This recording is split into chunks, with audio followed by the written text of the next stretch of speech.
Hey, I want to thank you for joining us here on Polk Place. I'm Brian Lacey. And from the Genealogical Library, her name is Shannon Graham. Welcome to the show. Hi, thanks for having me. Yeah, if only people could see what happens before the camera starts rolling. Probably for the best if they don't, Brian. I think this is the biggest audience I've ever had for a taping. With the cat, yeah. That really adds, I think. Yeah, comes to it. Yeah, so how are things going? They're good. Yeah, haven't seen you in 2 months. Yeah, we've been busy. Yeah. Lots of programming. Yeah, so what, you had one going on, let's see, we're May. We had April. one. So March, how did March and and then, because they only April, go, May. yeah, you had It's March. once a month. Yeah. Yeah, so we've had 3, all very good turnouts. Our last one, which was May 25th, this last Saturday, we talked about oral histories, which was really cool. And Dr. Deborah Abbott came and she talked about basketball. Yeah. And how she found out about a basketball team called the New York Celtics. Okay. And that was really interesting. So she talked about, the importance of oral histories and how that kind of interplays with the facts that you can learn about your family. So it was really cool to hear her talk about her research in doing that and, how that affected the family that she was researching. So she was in person doing this one? No, so all of our programs are hybrid. Yeah. And for the most part, I would say probably 95% of the time our speakers are on Zoom. So she's actually from Cleveland. Okay. So I know. So she was speaking, she was in Cleveland at the time. But we had a really good turnout. We have a majority, people on Zoom. We had about 55 people, so yeah. That is, I mean, okay, going back to pandemic stuff when you were doing that, what was a good crowd pandemic? Average is probably 35, I would say, which is 55, still a pretty substantial amount, but I think it's picking up more, and as it's kind of gained notoriety, we have a lot of people from outside of Florida. And, having speakers that aren't Floridian also contributes to that too, because they bring their own crowds. Exactly, yeah. So, seeing it consistently be in higher numbers is really exciting. So 60 is our number to beat. Yeah. That was our highest, and we reached that in January. So, yeah. But it's exciting, and it's exciting to meet a bunch of new people. I'm constantly getting people asking about, can I be on the email list, things like that. So. Yeah. And here's the other thing, some of the people that you get maybe spawn a future speaker.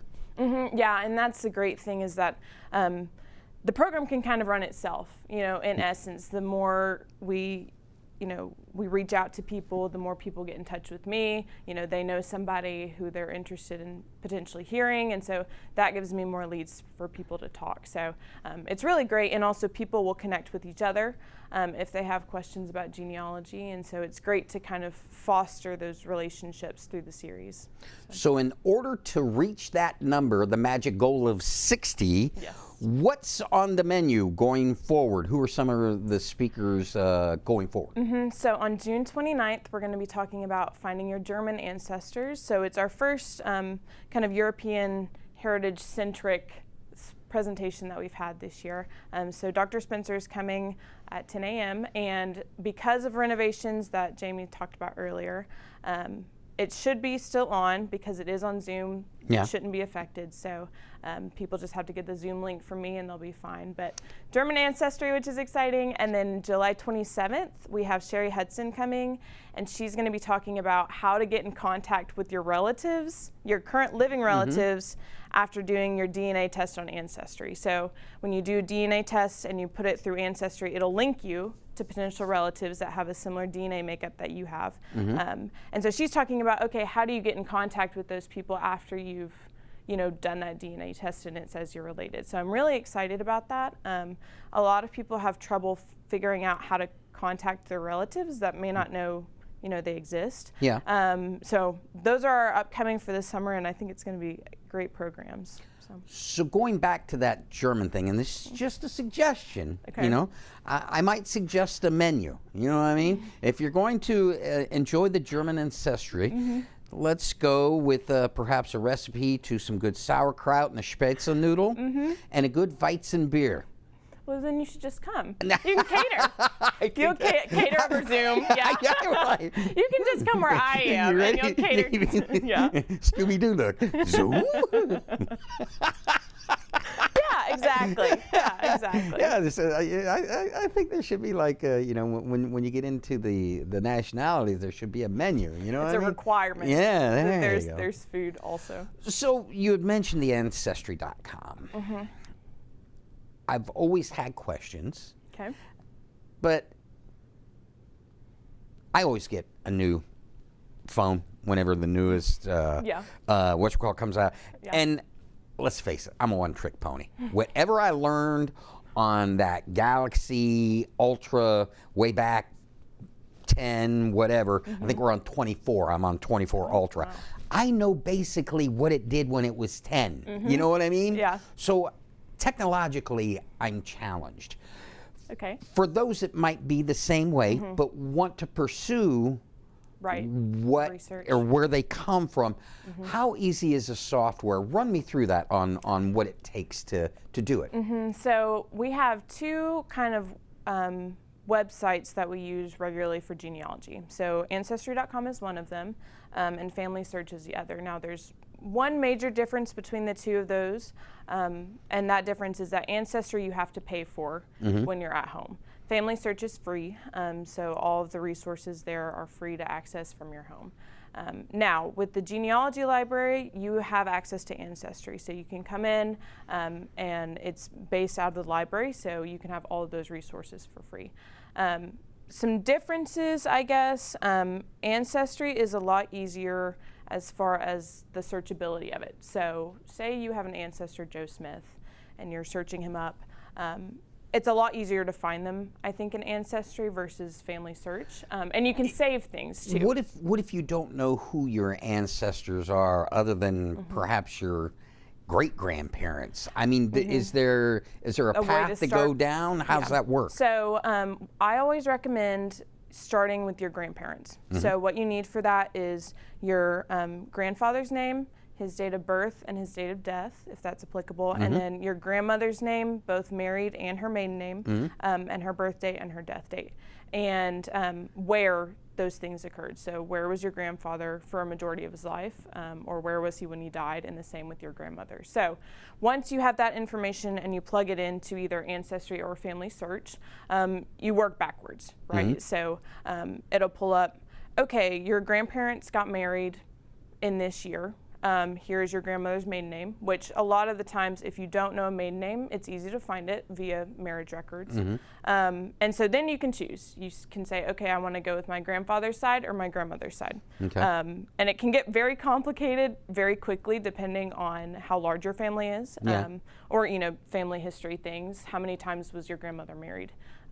Things like that. You track it back from there. So then you find their parents and their parents and their parents. And there's a paper trail almost always, whether that be obituaries, birth certificates, if you served, then service records. And all this is available, those records?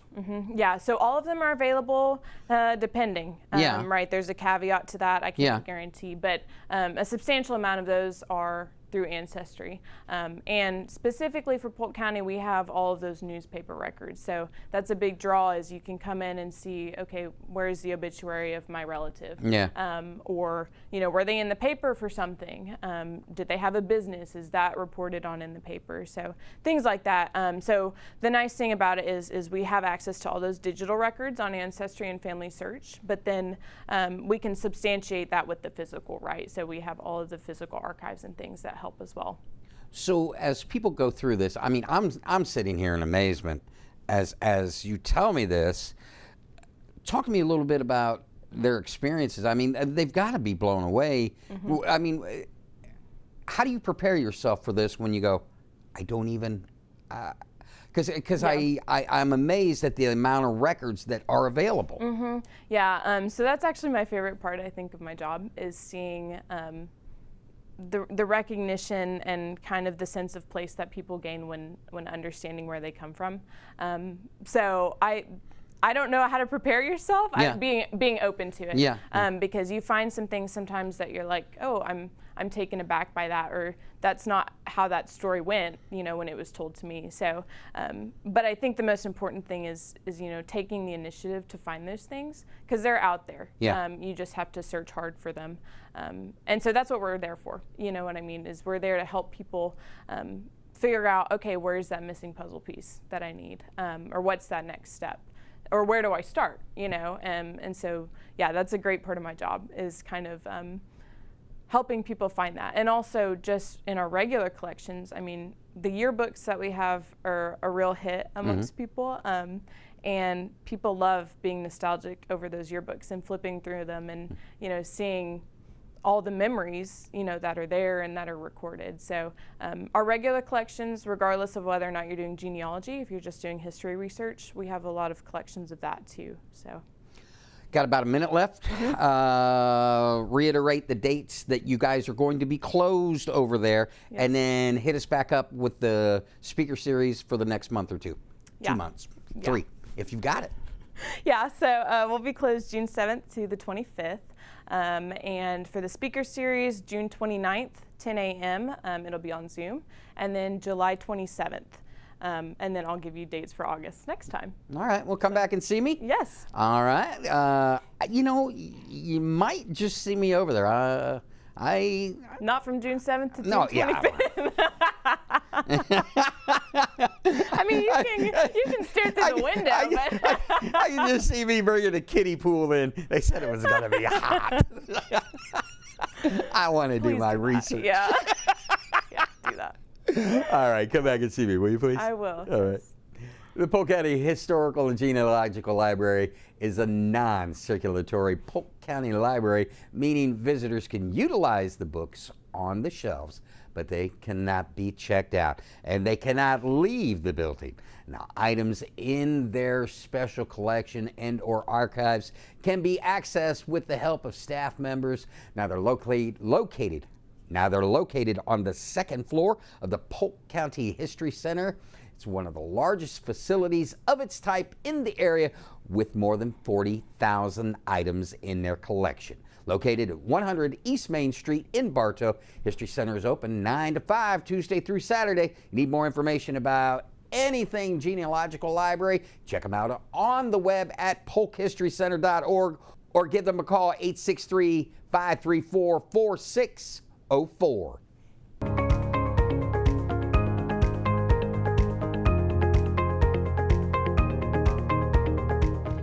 If you enjoyed that episode of Polk Place, I invite you to like, share, and subscribe to the channel, and even check out the next one.